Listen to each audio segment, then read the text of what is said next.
Muito boa noite, pessoal. Sejam muito bem-vindos a mais um Destaque em Foco.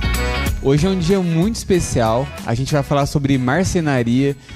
Vamos falar um pouco sobre a técnica chamada Kumiko, uma técnica japonesa que tem ganhado espaço aqui no Brasil através de profissionais, assim como Augusto Lebron, que é nosso convidado especial aqui hoje. Seja muito bem-vindo, Augusto. E agradeço pelo convite aí. Nós que agradecemos. Pessoal, através do bate-papo aqui com o Augusto, a gente tem bastante amostra legal aqui. Vamos falar um pouquinho sobre o que é o Kumiko, como que é feito. Vamos escutar um pouquinho da trajetória do Augusto também. Estou aqui com a Graziele Ribeiro também. Seja muito bem-vinda. Pessoal, sejam muito bem-vindos. Obrigada pela participação de cada um de vocês. Estamos aqui com o nosso convidado especial. Estávamos falando um pouquinho sobre o trabalho dele. É muito interessante. Obrigada pela sua presença. E você que está aí assistindo, tiver alguma pergunta, alguma curiosidade, pode estar enviando para a gente ao vivo, que ele vai estar respondendo. Né? É isso mesmo. E, pessoal, antes de a gente começar, para quem não sabe, eu e a Graziele, nós fazemos parte da empresa chamada Destaque Art. Nós somos fabricantes de diversos tipos de revestimento de gesso, cimento. Vai estar passando aí na tela para vocês um pouco das nossas obras, né, as fotos dos produtos. Nós fabricamos diversos modelos de placa 3D, de gesso, cimento, borda de piscina térmica, piso atérmico, piso drenante, pisante. Na parte de serviços fazemos todos os serviços de drywall, rebaixamento de teto, sanca, steel frame, tudo para sua obra. Então, se você quer reformar a sua casa, quer decorar ela, chama a gente aí, vai ser um prazer estar recebendo vocês, fazendo orçamento para vocês. É isso. Vamos iniciar aqui o nosso bate-papo com o Augusto. Vamos lá. Augusto, conta um pouco para nós sobre a sua trajetória, como que você teve, né, essa vontade, essa curiosidade de trabalhar com esse tipo de material, como que surgiu essa paixão, né? Esse trabalho tem que ter a paixão. Sim. Né? Então, é uma coisa que exige, né? Não só a parte física, mas a parte mental, né? E isso vem lá da minha infância lá, com o meu avô marceneiro, a família, praticamente todos os tios envolvidos, mais direto ou menos diretamente, com marcenaria. E na minha época de primeiro grau também, eu tive a oportunidade de fazer os 4 anos de primeiro grau durante a manhã e à tarde tinha marcenaria. Mais para frente aí fui fazer engenharia e tal, sempre tive um martelo, uma furadeira em casa, mas envolvido com a parte industrial, mecânica, né? Então são 40 anos dentro da indústria. E perto de aposentar eu já estava pensando, né? E por conta de alguns treinamentos feitos, algumas especializações que eu fiz na parte de gestão, né, tudo mais, acabei tendo mais contato com a cultura japonesa, né? E nesse contato eu começava a olhar aqueles painéis dos escritórios lá em madeira, todo trabalhado, né? E aí, caramba, como é que esses caras, de onde que sai isso? Como é que é isso? E aí, hoje a pesquisa está muito facilitada, né, com a questão da internet, né?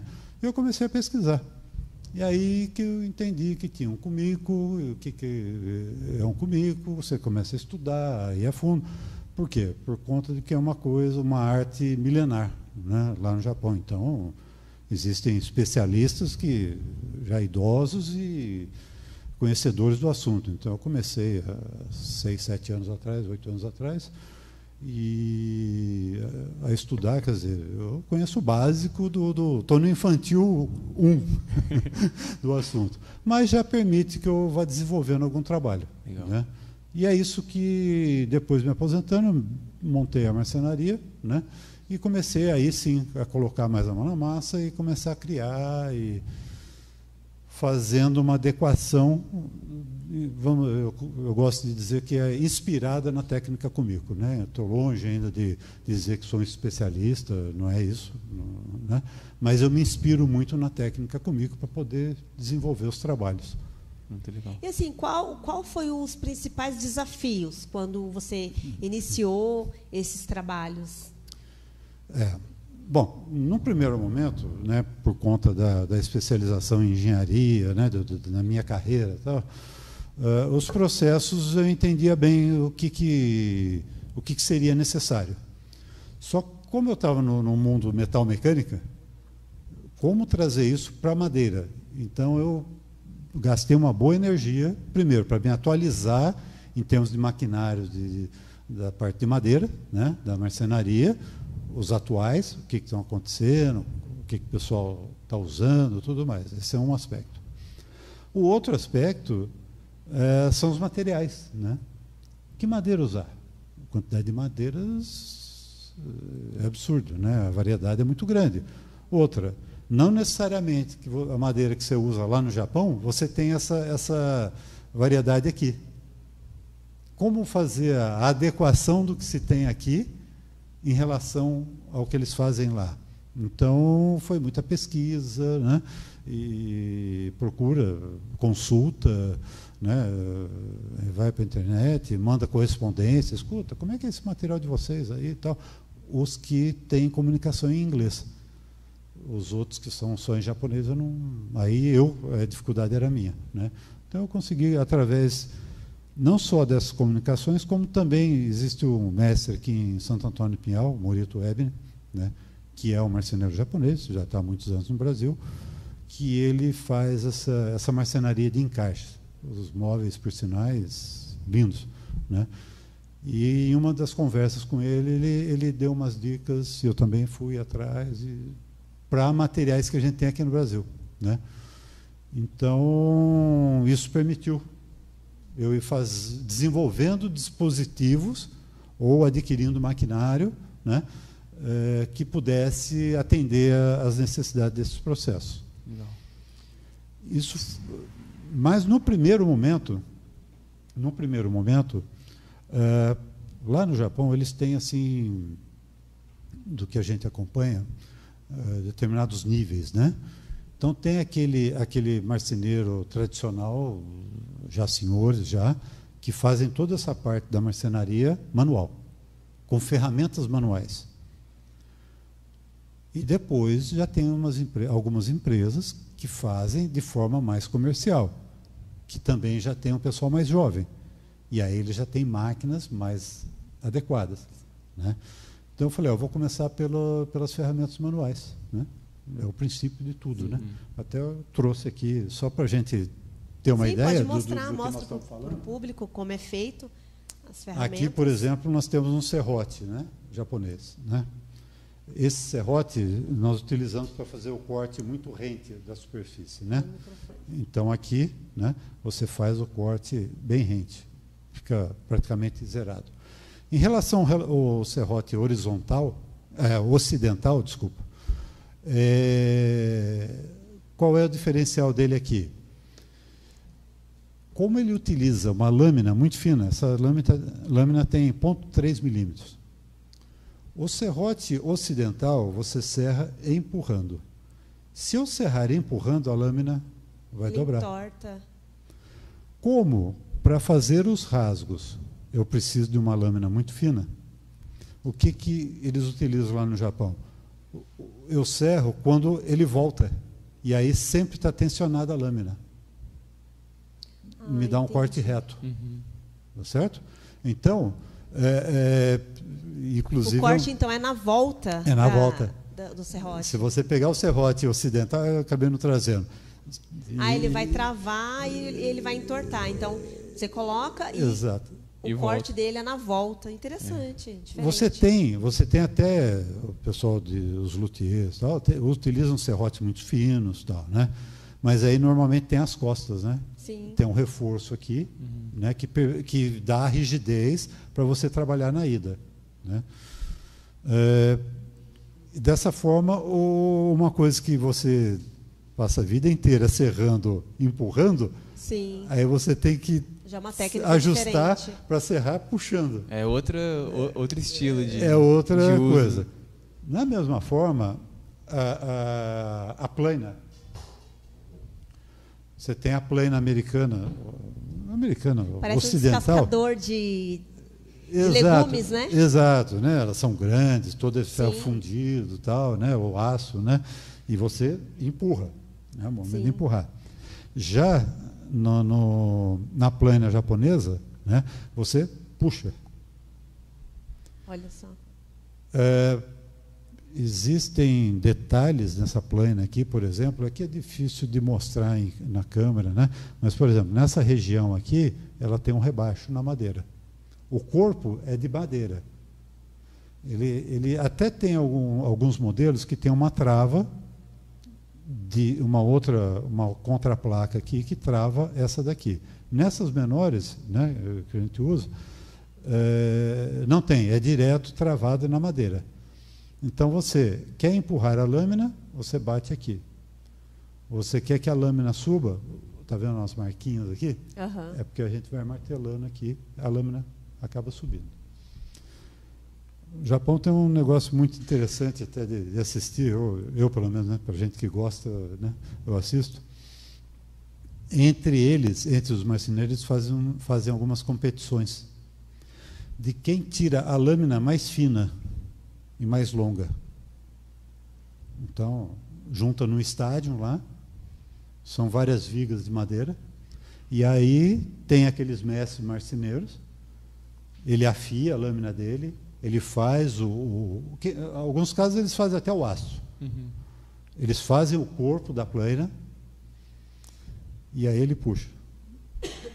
Eles puxam lâminas assim de 3, 4 metros e ao limite de ficar transparente vão medir a espessura de 8 milésimos, 1 centésimo. E é feita uma competição. Uma competição Quem entre tirar eles. mais Mais fina, mais longa. É porque assim, igual a gente estava conversando nos bastidores, né?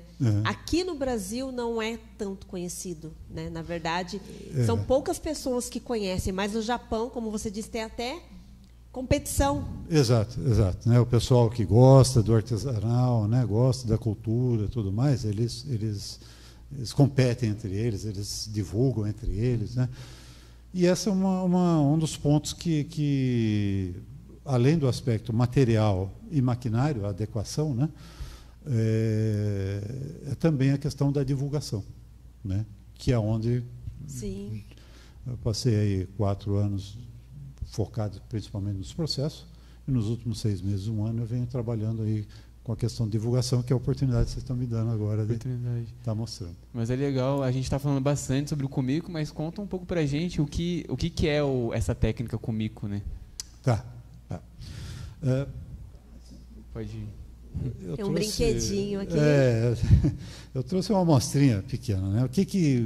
Basicamente, o que a gente faz, né? Você tem a viga, né, de madeira, como qualquer outra viga, né? Claro, normalmente os mais utilizados são o cipreste, ou o que eles chamam lá de inox, que é o cipreste, né? O cedro, né? Cedro é bem conhecido. Aqui nós temos bastante cedro, né? São os tipos de madeiras, né? Os tipos de madeira, nas qualidades. Dá para fazer o trabalho. Na verdade, você pode trabalhar até com madeiras mais duras. Eu tenho desenvolvido aqui algumas coisas em Muracatiara, mas assim, Itauari, né? Eu tenho feito também. Mas o acabamento, o cedro, o cipreste, eles te dão um acabamento Valoriza visual mais, né? Melhor. Pessoal, lembrando que ele só trabalha com madeira mesmo, não é o MDF, só madeira maciça mesmo. Dá para ver aqui a qualidade e a precisão, né, de cada produto. É uma peça mais linda do que a outra. Ele vai falar um pouquinho agora sobre o brinquedinho que ele trouxe. Então, aqui o que acontece? Você tem a viga, né? Eu fatio, faço tiras. Nesse caso, para esse uso aqui, por exemplo, eu tenho usado, são 3 milímetros de espessura por 10 de altura. Mas, em outras situações, em outros projetos, poderia estar usando 4, 5, 10, com altura de 15, 20. Isso aí não é um padrão obrigatório. Vai de acordo com... Depende do projeto. Do projeto que você está utilizando. Sim. Então, eu faço tiras aí de 1 metro, 2 metros de comprimento, e depois nós abrimos esses rasos, que servem para fazer os encaixes. Então, os rasos podem ser retos, como é o modelo que eu trouxe aqui, como podem ser inclinados. para poder fazer umas peças como essa daqui, né? Olha só. Então aqui são a 30 graus. É tudo a no 60 encaixe graus. mesmo, né? E encaixados. Vai se encaixando. Entendeu? E aí são 2 tipos de madeira? Aqui são 2 tipos. Aqui é a muracatiara e o cedro branco. E fica na cor natural mesmo dela, né? Aí o que acontece? Eu utilizo uma base de verniz para, vamos dizer assim, atingir menos a cor natural da madeira. Por quê? Porque o verniz natural ele já vai amarelar mais. Ele vai deixar mais amarelado. Então eu utilizo essa base que protege a madeira e que... Eles estão envernizados? Esses modelos não, mas não. Esse está. Esse está. Esse daqui foi um verniz que eu usei de uma outra vez que ele já dá uma escurecidinha. Escurecido. Né? Esse não, esse também está envernizado, está com essa base, tá vendo? A cor fica mais natural. É um verniz bem discreto, né? Não é aquele brilho, ele só dá Exato. uma leve... Esse daí tem 10% de brilho. Nossa, muito legal. lindo. Ele fica no aspecto acetinado daí. Sim. Né? Que é o mais natural da madeira. O que acontece? Em determinados momentos, eu poderia só aplanar a madeira e ela ficaria com um brilho semelhante a esse daqui, desse verniz. Em outros momentos, aí você aplica um lixamento. Quando tem o lixamento, aí você perde aquele brilho do aplanado. Sim. Então, aí eu acabo utilizando essa base de verniz que acaba complementando o trabalho. Bom, aqui, então faço as tiras, corto os rasos, cada desenho desse é uma distância, uma profundidade, né? E aí a gente começa a fazer a montagem, que você vai começar a fazer agora. Agora eu já vou ter a minha aula aqui. É o Lego. É o Lego. É o Lego. Aí apoia na mesa, né? Apoia na mesa, e aí você vai encaixando. Olha, gente. Muito legal. Olha. Tá vendo? Não é só criança que brinca, não. Não. Terapêutico, né? Tem realmente. um lado cultural lá do pessoal que trabalha. Apoia na mesa, fica mais fica fácil. Ao contrário. Contrário. Isso. Perto da outra madeira. Isso. Aí vem, encaixa, aí. Olha, tá vendo? Tá vendo o que a falta de técnica faz, gente? Olha. Mas isso vai Mas aprendendo, é vai bem interessante, sim. Tá vendo? Ela fica justinha, ela entra justinha. A precisão é muito... bem... Ele trabalha na casa do centésimo aí, né? Perto de 1/10. Olha só, gente. Tá vendo? E se não for a medida certinha, a precisão, ele não dá encaixe, ele não... Ou não dá encaixe. Ou ele fica torto. Vai ficar torto, ou vão aparecer vãos. Sim. A hora que você olhar a peça, vai ficar aquele monte de espaço. Né? Então, esse é um dos aspectos valorizados no Cumico. É olhar assim e parecer que é tudo uma peça só mesmo. E, na verdade, assim, igual a gente estava comentando antes de começar o programa, eu já trabalhei um tempo, né? Trabalhei não, eu fiz artesanato, mas eu fazia mais por uma terapia. Era algo que eu gostava muito. Então, eu acredito também, pelo jeito que você fala do Cubico, para você também é algo assim, é um trabalho, mas também não deixa de ser uma terapia, porque é gostoso, né? Você fazer algo que você gosta e você ir montando e vendo, criar forma, né? Porque aqui, ó, parece, gente, que é a mesma coisa, mas não é. Vocês podem olhar que cada quadradinho desse, ele tem um formato diferente, ele tem um desenho diferente, e é tudo personalizado, né? Isso. Inclusive, você faz sob medida, faz cada projeto único, não é feito apenas artesanal, como artesanato, mas é feito também como móveis, né? Sob medida. Isso, pode fazer. Então, você que está assistindo, depois ele vai passar o contato, as redes sociais dele. Você é arquiteto, engenheiro que quer fazer algum projeto diferente, um quadro, ou ele estava comentando também que foi feito um puxador, né? O que assim, trazendo o contexto, Sim. né? A hora que eu comecei a conhecer, né, a quantidade de padrões, o Comico básico, que no começo você só copia o que já existe. Existem Sim. 250 padrões reconhecidos.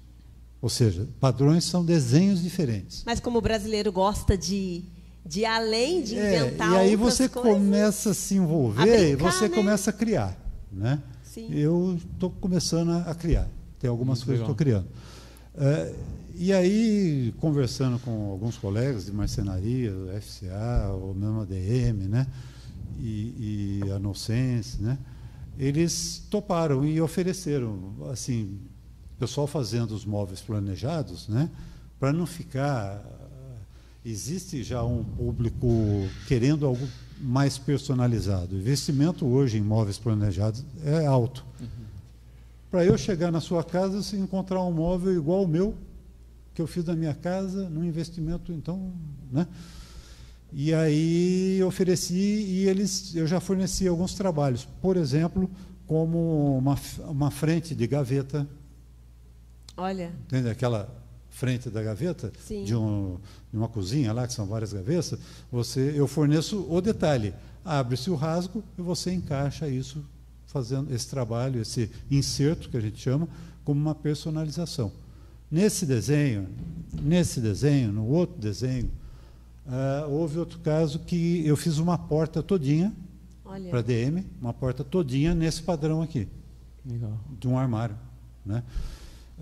Tem uma hovelaria em São Paulo, até grandes, internacionais, que já estão puxando alguma coisa, mas eles fazem muito só ripado. E a gente está fornecendo com os desenhos. Né? Então você chega, olha, bonito, né? Tudo, com um detalhe, imagina e tudo esculpido à mão mesmo, feito né? à mão, né? Trabalhado, aí você põe esse inserto lá. Então, para aquele negócio todo de uma coisa só, né? Ganha uma personalidade. Uma variada.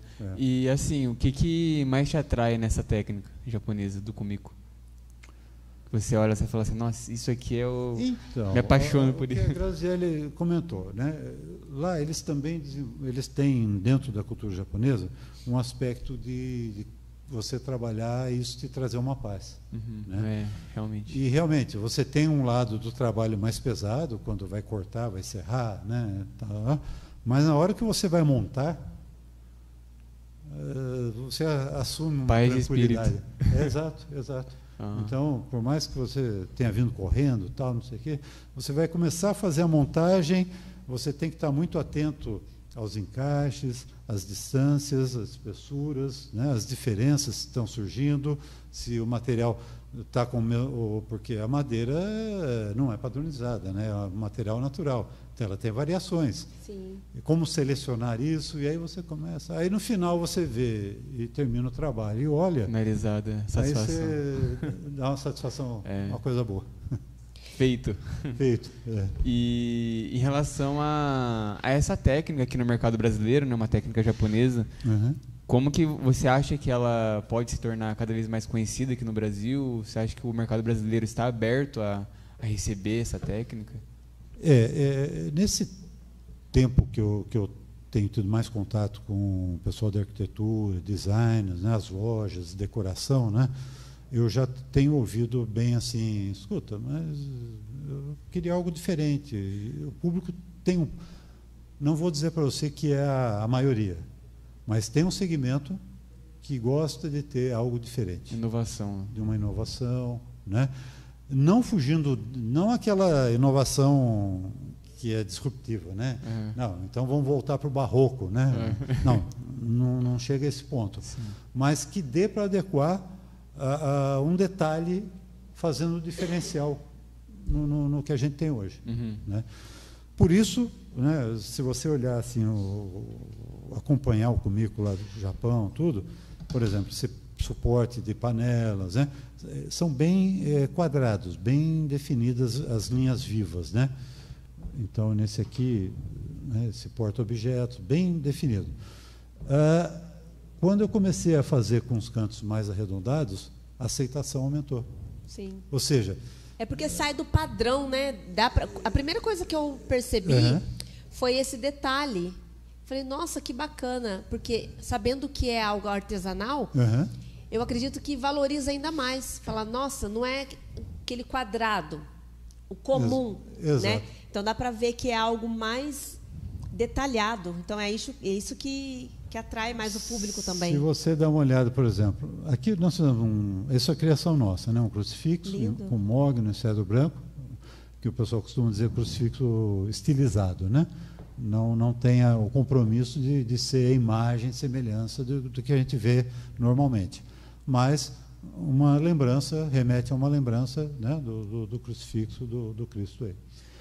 Por exemplo, dentro de um pedido para uma colega, né, uma designer, né, e co-designer, Sabrina, o pessoal que faz pintura hoje com brush pens, né, você tem os cadernos de colorir, né? Então, você gasta lá um determinado valor para comprar as canetas, tal. Fica até bonito, né? Aquele jogo de caneta cheio de cores, tal, né?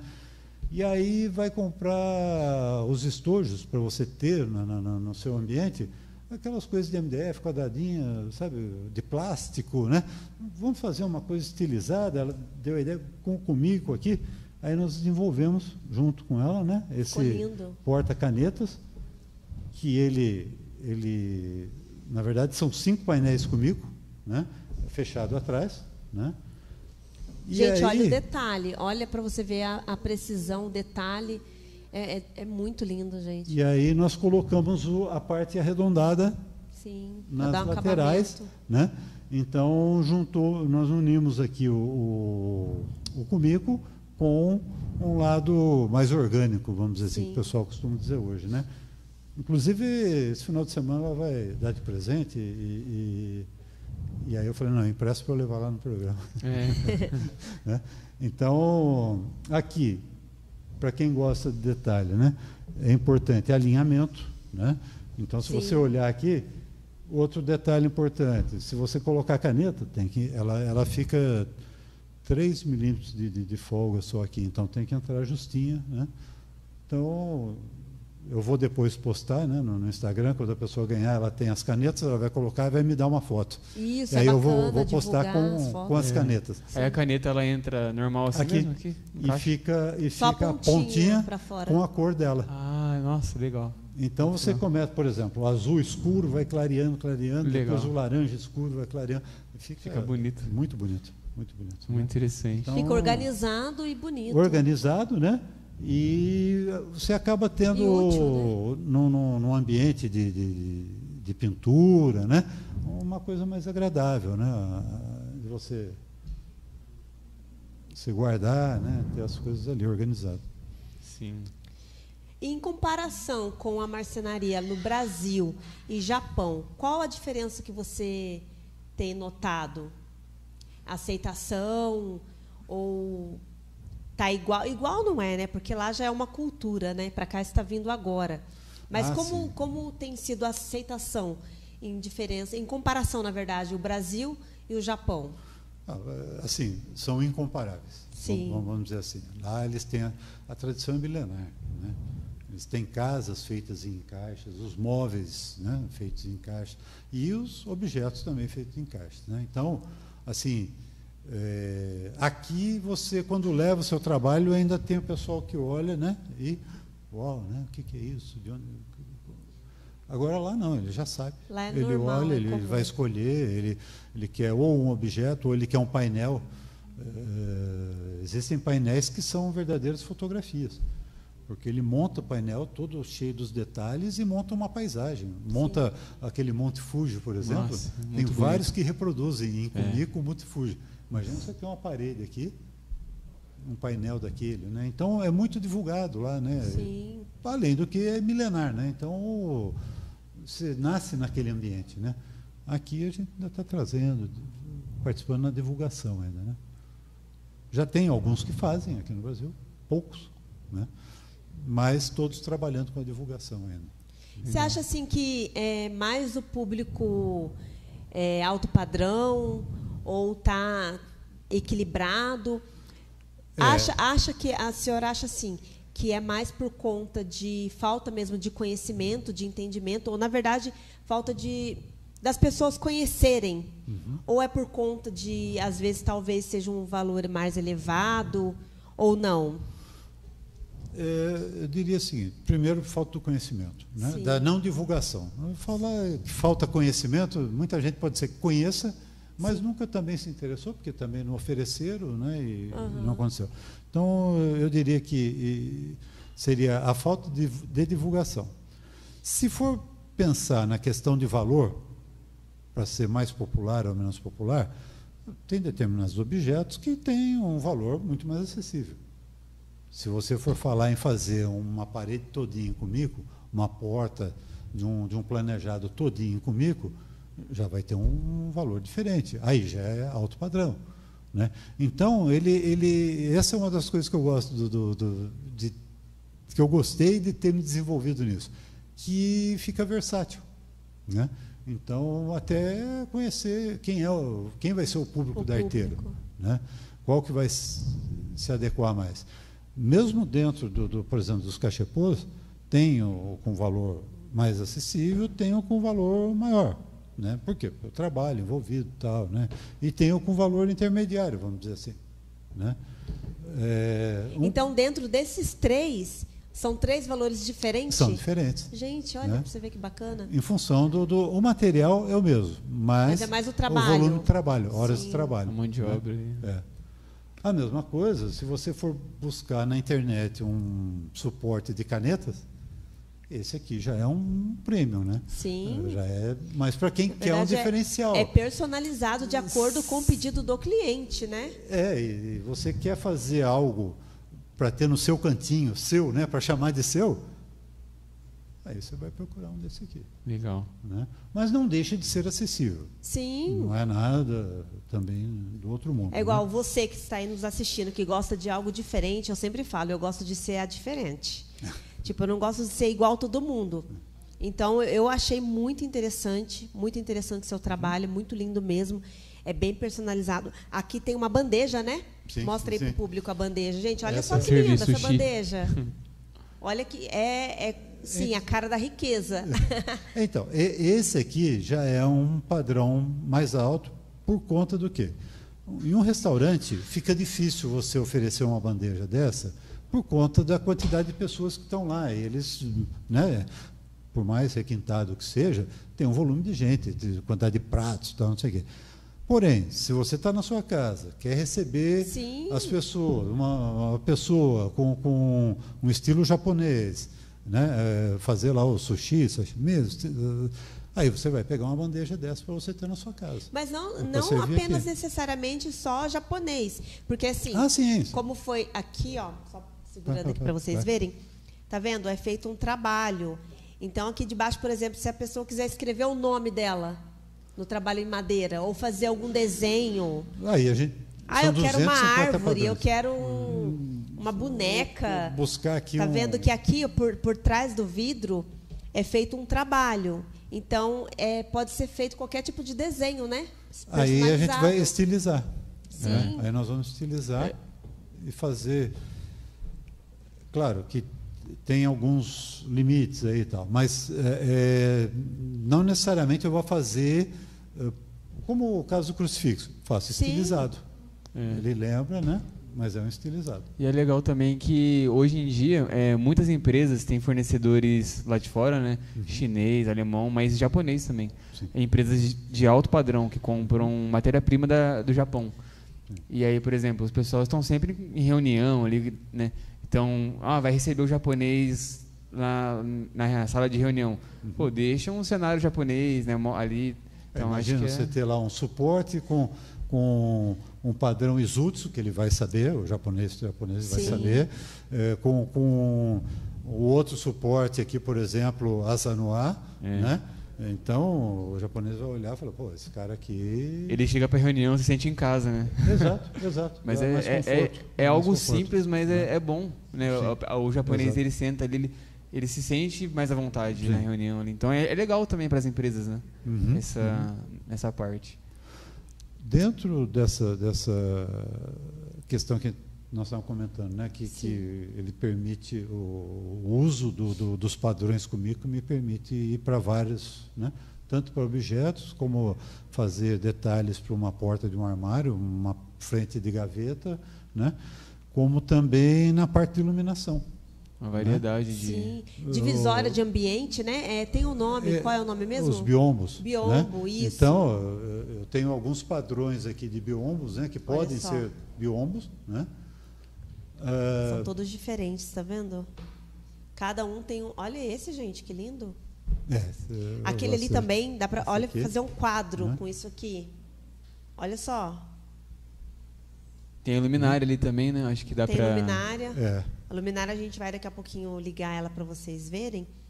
Mas olha só gente, olha isso aqui. Esse padrão, olha, eu fiz uma luminária que é tá lá em São Paulo. Eu fiz uma luminária com esse padrão de 35 centímetros por 30, não, um paralelepípedo assim, né?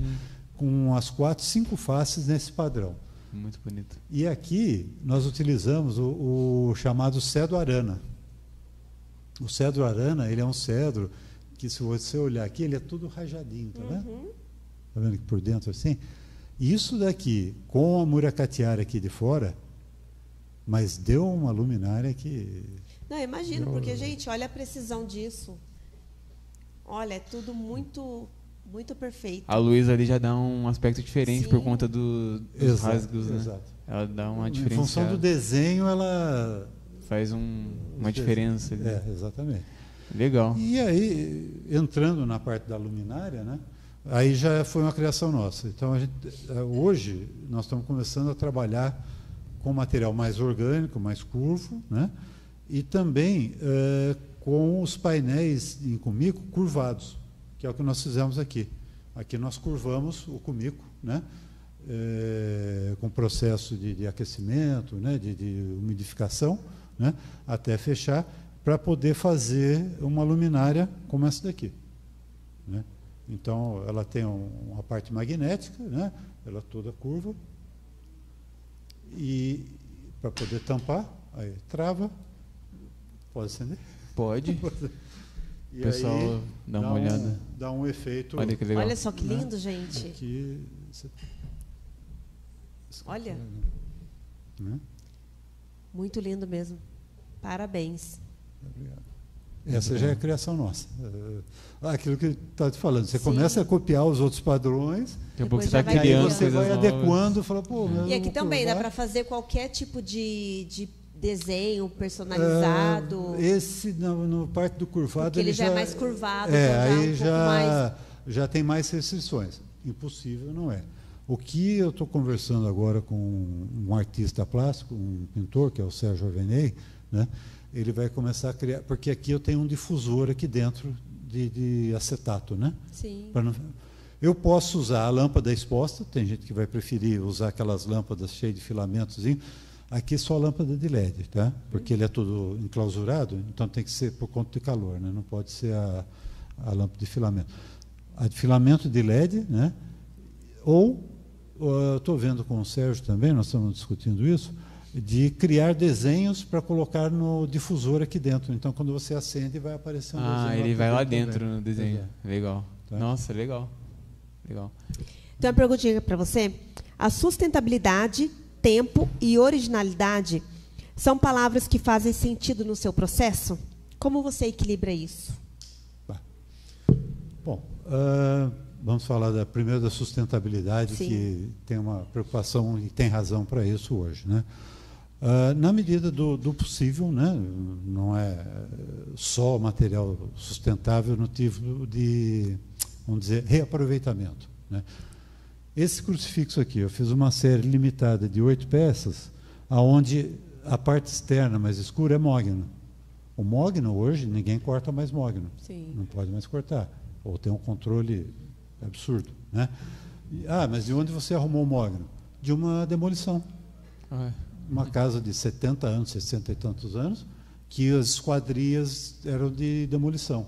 Só que aí eu tenho o seguinte, né? Eu tenho que desmontar tudo, aproveitar, pegar só aquele pedaço que tá bom ainda, né? Sim. E aí eu fiz no móvel. Afora isso, é buscar fornecedores idôneos de madeira. Então, que eles tenham o controle dos certificados, né? E tudo mais. A gente nunca vai buscar madeira lá no meio do mato, corta uma árvore para mim. Do nada. Né? Mesmo porque se torna inviável. Então, assim, tem a questão da sustentabilidade, de respeitar a sustentabilidade, com fornecedores só certificados, né? Mas tem também a questão da viabilidade. Porque se eu for lá no meio da serraria, mandar cortar e tudo mais, eu vou ter que esperar 2, 3 anos para a madeira secar. Porque eu não posso usar madeira úmida. Eu tenho que utilizar madeira já estável. E ela está processo, estável, né? Principalmente quando a secagem é natural, quando ela chega a 8, 10, 12% de umidade. Então, se eu for comprar da serraria, para chegar nesse índice de umidade, a madeira direto, pode levar 2, 3, 4 anos. Entendeu? Então, não adianta nem querer não ser sustentável. Entendeu? Se tivesse uma veia para não ser sustentável, não adianta, porque... Por quê? Porque a hora que eu corto as tiras, preparo as tiras, elas têm que já estar estáveis. Senão amanhã eu chego lá, toda aquela tira retinha, toda torta, toda empenada. Aí eu não vou poder usar. Então eu sou, além da convicção, né, eu também sou forçado e obrigado a utilizar de fornecedores com certificação. Muito interessante. A questão do tempo. Então, o que nós vivemos nesse aspecto aí? Eu poderia estar trabalhando só com essas duas ferramentas aqui, né? O tempo é elevado, né? Consequentemente, eu ia gerar produtos com custos, talvez o mercado ia ser mais restrito ainda. Então, nesse aspecto, na medida do possível, que nem tudo aqui eu consigo fazer em máquina, eu desenvolvo dispositivos. Dispositivos, muitas vezes, para um processo eu tenho um dispositivo, para poder estar atendendo aquilo. Então, eu otimizo o tempo, né? E o outro aspecto para a otimização do tempo, que é o que eu tenho trabalhado, é fazer pequenas séries. Então, quando eu corto a tira, por exemplo, eu faço uma série de tiras que eu sei que eu vou consumir mais ou menos em um mês. Já ganha tempo. Ganha tempo. Aí, quando eu vou fazer o cachepô, eu já faço essas tiras aqui de cima, que são iguais, para um lote. Aí, na hora que eu vou montar, aí você vai usando a criatividade. Eu vou usando ali para o lote de 5, de 10, aí você vai vendo o que o mercado vai pedir, e você vai fazendo para mais ou para menos. Que é diferente de alguém chegar e falar, olha, eu queria um painel assim específico. Aí realmente, aí o tempo se estende, o custo é diferenciado. Aí tudo que você consegue ali para ganhar tempo, você já faz ali na produção. É nesses aspectos que a gente otimiza o tempo. Legal. Né? Não tem como eu querer ganhar tempo em cortar mais rápido ou montar mais rápido. Isso aí. Por quê? Porque daí eu perco o aspecto da precisão, do detalhe, do acabamento, né? Então, esse é um tempo que se eu for serrar e você for serrar, é claro, só pela habilidade da área, mas diferente. A diferença não é tão grande. Porque não tem como eu ser mais rápido. E eu tenho que ser numa certa velocidade. Tem que ser preciso, né? Exatamente. Então, esses aspectos amarram que aquele tempo do meu processo, esse não tem muito como. Não dá para mexer muito. Não dá para mexer. Muito legal. E falando um pouquinho da sua empresa, né, que é a Artero. Marcenaria, Artero, né? Uhum. Você tem algum projeto em mente para o futuro? O que o pessoal pode esperar daqui a um tempo dela? Está trabalhando em alguma coisa nova? Então, esse ano nós estamos lançando aqui a luminária cilíndrica, né, os cachepôs, né, já tudo com esse aspecto mais orgânico, né. Isso que é novinho desse ano? Desse ano. Esse é desse ano. Até o ano passado era assim, eram mais angulares, né. Uhum. Aqui nós estamos já as curvaturas, né. Exato. Aqui dentro das luminárias ainda tem alguns desenvolvimentos que nós estamos fazendo envolvendo essa parte curva, um pouco maiores, para serem centrais de sala, de mesa, né? E começamos a conhecer agora esse mercado do pessoal que pinta, né? Do brush pens, né? Eles chamam de bug, agora eu esqueci o nome em inglês, que está uma moda aí. Né? Eu tenho caderno de pintura, você tem, e aí a gente imprime, conversa, eu tenho um jogo de tintas novo. Tá? O pessoal normalmente deixa na cor natural ou costuma pintar? Eu ia perguntar mesmo. Então, aí, que é bonito assim, né? Sim. Então, esse é um aspecto, porque um cedro é um cedro, né? Ele é uma madeira bonita, né? Vindo lá do aspecto japonês, eles até deixam no natural mesmo, né? Só que lá é um clima mais seco, tudo mais. Tá. Aqui eu prefiro aplicar uma base base do verniz para ter uma proteção, né? Não, sim, mas não afeta base, a cor. Mas a base, por exemplo, ela não tira a cor beleza, né? Isso. Agora, A naturalidade. É isso. Agora eu digo assim, passar uma tinta, pintar de preto, branco, isso daí eu acredito que tira, né, aquela essência da... Perde a essência do produto. Para isso, produto. então vocês comentaram o que vem pela frente, né? Sim. Então vamos lá. Essa base de verniz existem coloridas. Mas é a base, não é a tinta. Ela vai dar uma leve... escurecida. Não Você vai continuar enxergando os veios da madeira, Sim, bacana. mas vai estar na cor preta ou numa cor verde oliva, que hoje está na moda, ou até o vermelho cereja, que o pessoal tem. Mas é um verniz mesmo, não é uma tinta. Então você vai olhar, ele vai ter esse mesmo aspecto, mas com verniz. Você vai olhar no fundo, é o cedro. Legal. Mas vai estar avermelhado. Nossa, isso é um diferencial. Tá? Então, o que vem? Esse é um dos pontos que vem. Muito legal. Tá? E assim, a gente sabe que qualquer mercado, né, de trabalho, existe as pressões do dia a dia ali. E esse trabalho é um trabalho que exige muita criatividade ali, né? Sim. Igual você falou, no começo você começa a copiar, normal, mas depois começa a criar coisas novas. Exato. Igual isso aqui, né, uma técnica nova. Como que você mantém a essência criativa, assim, mesmo no dia a dia, aquela pressão, sabe? E você se mantém, cara, eu tô criando, tô conseguindo inovar, não tem a mente bloqueada, né? Tem certos momentos que você fala, pô, cara, precisa fazer coisa nova, precisa fazer uma coisa diferente. Ou então, a ideia ela, quando você mergulha num projeto, né, e trabalha, a ideia ela vai florescendo, né? Esse é o gostoso do artesanato. Exato, né? A gente né? Quem gosta do artesanato é isso, Sim. né? Você se pega pensando naquilo o tempo todo, né? Sim. Agora, entre se pegar pensando naquilo e aquilo ser viável, né? Por isso que você comentou de fazer os desenhos e tal, né? Então, tem desenho, fazer assim. Mas eu não tenho essa ferramenta. Mas então eu vou ter que fazer um gabarito para fazer. Ou seja, daquilo que está na sua cabeça, para você viabilizar.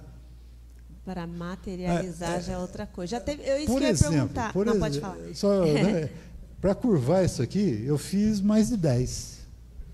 Para chegar nesse formato num processo, nesse formato. Legal. Bacana. Você vai, faz, monta, e a hora que vai curvar, plac. Vai, plac. E aí, teve fresa aqui que eu tive que esperar 1 mês e pouco para chegar. Nossa. Porque eu estava usando uma serra, aí eu mudei para fresa, não tinha fresa aqui, foram importar aquele negócio todo. Até achar. Até chegar, entender? Então, assim, você tem que ter essa vontade, ela vai florescendo. O Einstein já falava, né? 1% de inspiração e 99% de transpiração. Né? Sim. Então, tem algum projeto que algum cliente te pediu e você não conseguiu? Não, esse aqui não tem como, porque é algo assim... Ou não, todos dá para fazer? Olha, os contatos que nós temos feito até hoje, a gente tem conseguido viabilizar. Muitas vezes, não necessariamente exatamente como, né? Fazemos algumas adequações, ou da minha parte, ou da parte do cliente, sem interferir no conceito dele. Essa flexibilidade para negociar, para conversar, ou muitas vezes eu falo, não, eu vou estudar. E aí vou lá para o computador, a gente pega, estuda, vê se vai dar medida, se não vai dar medida, tal. E aí retorna, olha, não dá para fazer, por exemplo, vou pegar esse padrão aqui. Opa. Obrigado. Você vê aqui que ela fecha aqui, todos na mesma altura, aqui fecha no mesmo ponto que fecha aqui. Então, essa medida aqui, muitas vezes o cliente pode ter dito para mim, olha, eu queria 3 milímetros maior. Eu falo, não, então vamos pegar essa aba, aumentar 1,5 aqui, 1,5 aqui, porque essa medida aqui só vai dar inteiro até aqui. Senão eu vou ter que cortar aqui assim e do outro lado vai ficar diferente. Então, esse jogo de encaixar tal, esse faz parte da negociação com o cliente, ou com o arquiteto, ou com o designer. Né? E fala assim para o pessoal de casa, que tipo de, a gente falou meio por cima, mas que tipo de móveis ou produto dá para ser feito? Porque o pessoal está vendo aqui mais coisas artesanais de enfeite, trazer, né? Que é o que dá para fazer. Mas igual, por exemplo, cadeira, mesa, o que tanto dá, a criatividade dá para usar dentro dessa técnica? Tá. Assim, se for pensar num móvel, né, com a técnica de encaixe, vai com o mestre Morito, é o que ele aqui em Santo Antônio de Pinhal, e ali você vai ver muita coisa de encaixes, de perna de madeira, encaixe entre as madeiras, a cavilha travando, né? Realmente tem muito conhecimento ali. Se você quiser trabalhar com um detalhe em um determinado móvel, aí a gente entra, imagina você tem uma mesa, né, toda de madeira ali e tal, não tão específica, no meio um detalhe com um vidro aqui fechando com o cumico aqui. Sim. Uma cadeira, nos braços da cadeira, né, dá para nós fazermos, e dos dois lados eu uso um detalhe desse, um inserto desse. Né, o braço está aqui e as pernas saindo aqui. Então você faz a estrutura e molda ali, dá uma cadeira bacana. Você comentou que no Japão até casa, né? Na verdade, casas, eles fazem aqueles castelos, né, tudo, são encaixados, né, em madeira encaixada, por conta da questão dos terremotos e tudo mais lá, né, deles. Então, a carpintaria, né, que nós dizemos aqui, né, a carpintaria deles é assim uma coisa apaixonante. Você vê aquelas vigas enormes e uma encaixando na outra, e o sujeito faz uma casa enorme, faz um castelo, sabe, com uma precisão assim. É um outro caminho. Eles têm muito expertise, vamos dizer assim, na questão do encaixe, das juntas. Até mesmo porque, senão, igual, como lá é comum ter até casa, se não tiver uma precisão, além de não encaixar, ainda se encaixar do jeito errado, ainda pode dar problema. Dá um tremor lá, pronto. Dá um tremor, já era. E justamente por conta desse histórico de terremoto, até as construções mesmo, as fundações são diferentes lá, né? Aí acabam fazendo uma coisa que ela é viável fisicamente ali para suportar um terremoto e acaba ficando bonito também. Exato. Eles aproveitam isso. Aqui em São Paulo, no Ibirapuera, eu tive a oportunidade, tem até trabalho nosso lá. Tenho uma área, né, dentro do Parque do Ibirapuera, o Jardim Japonês, né, que é um sítio. Não sei se vocês tiveram a oportunidade de entrar. Não. Aproveitem, vão lá para conhecer. É uma casa que veio do Japão, da carpintaria toda de encaixe. Ela veio, eles montaram aqui. Então, é uma área dentro atrás do planetário, onde tem um planetário ali, logo atrás, você vai ver todo arborizado, meio fechado, você não imagina o que está ali dentro. Olha só. Né? E aí você paga lá um ingresso para conhecer, R$5, R$10, né?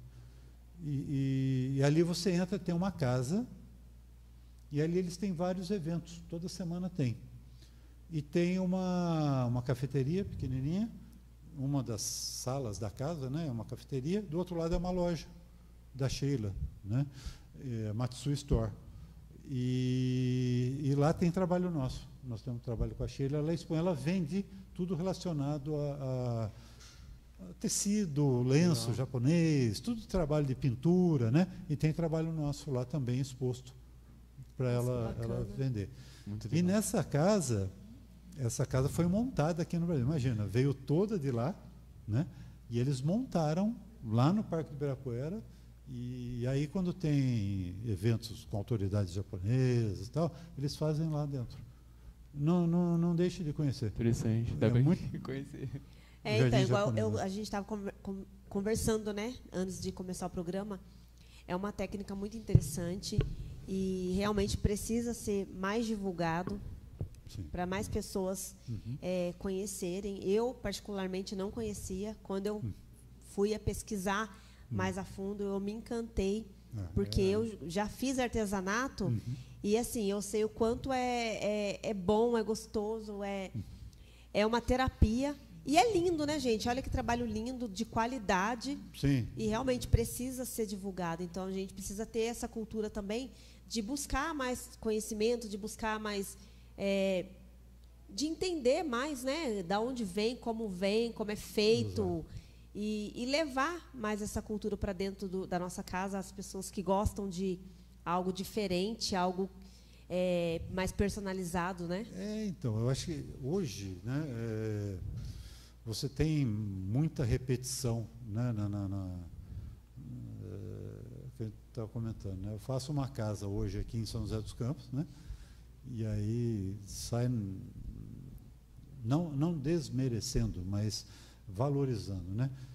Muito padronizado, né? E aí você vai numa casa de um amigo seu lá do outro Tudo lado, igual. Muito do mesmo. muito parecida. Aonde você vai criar o diferencial? Colocando alguns trabalhos, alguns detalhes, ou mesmo criando um biombo, né? No meio da sala, para quebrar aquela mesmice, vamos dizer assim, né? E dá para fazer, né? E aí esse é um dos pontos que nós vemos a oportunidade, né, de estar entrando, não só nos objetos de decoração, mas também com esses projetos diferenciados. São 250 padrões diferentes. Quem procurar na internet ou comigo, você vê coisas assim... extraordinárias. Aqui eu tenho 10, 15 padrões, não dá para trazer. Tem um pouco, e já é muito. Muito legal, Augusto. A gente está chegando no final, infelizmente.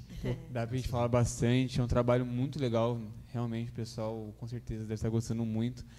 E, assim, que mensagem você deixa para o pessoal que está nessa área de marcenaria, ou que quer começar e quer também começar a mexer comigo, na marcenaria em geral? Assim? Quais dicas, né? Dicas, né? Conselhos?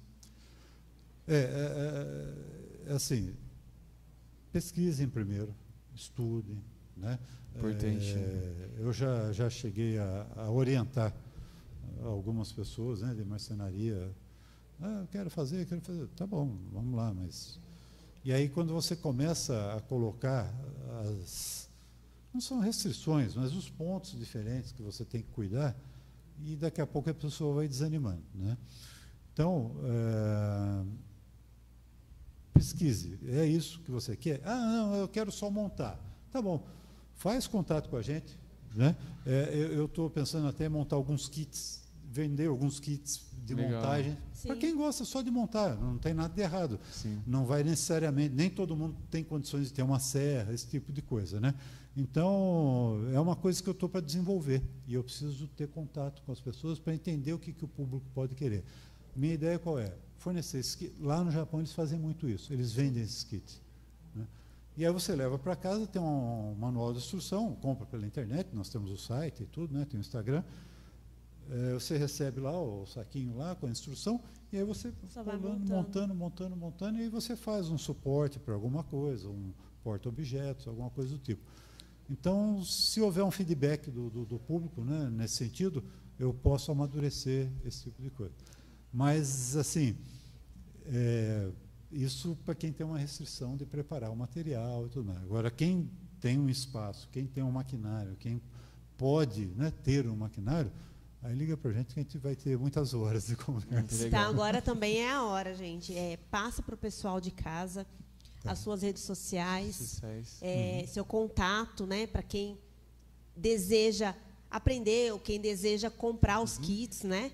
Para o pessoal também saber mais sobre sobre essa técnica, sobre esse produto que é maravilhoso. Então, agora é a hora de passar para o público de casa. Obrigado. Bom, o WhatsApp, né? É o 12, né, que São José dos Campos, 98864 7026. O Instagram, arteiro, sem o i, arteiro de arte, arteiro _ marcenaria. No Casoca, nós estamos lá, para quem quiser baixar bloquinhos de alguns projetos, nós estamos no arteiro, né, no Casoca, Instagram, WhatsApp, e o e-mail, né, arteiromarcenaria@gmail.com.br. Desculpa, misturando tudo aqui. O site, arteiromarcenaria.com.br, e o e-mail, arteiromarcenaria@gmail.com. Legal. É isso aí, mais uma vez agradeço a sua presença. Muito obrigado por trazer esse conhecimento para nós, né? Muito riquíssimo. Vocês que estão em casa, obrigado por acompanhar a gente. Na próxima quinta-feira tem mais um Destaque em Foco, às 20 horas. E agora o Douglas vai também dar o tchauzinho. Isso, pessoal. Muito obrigado. Mais uma vez, Augusto, muito obrigado pela participação, por tudo que você passou para a gente hoje. Pessoal, lembrando que semana que vem tem mais Destaque em Foco, com mais novidades. Fiquem ligados até semana que vem. Tchau, tchau. Tchau, tchau, pessoal. Obrigada.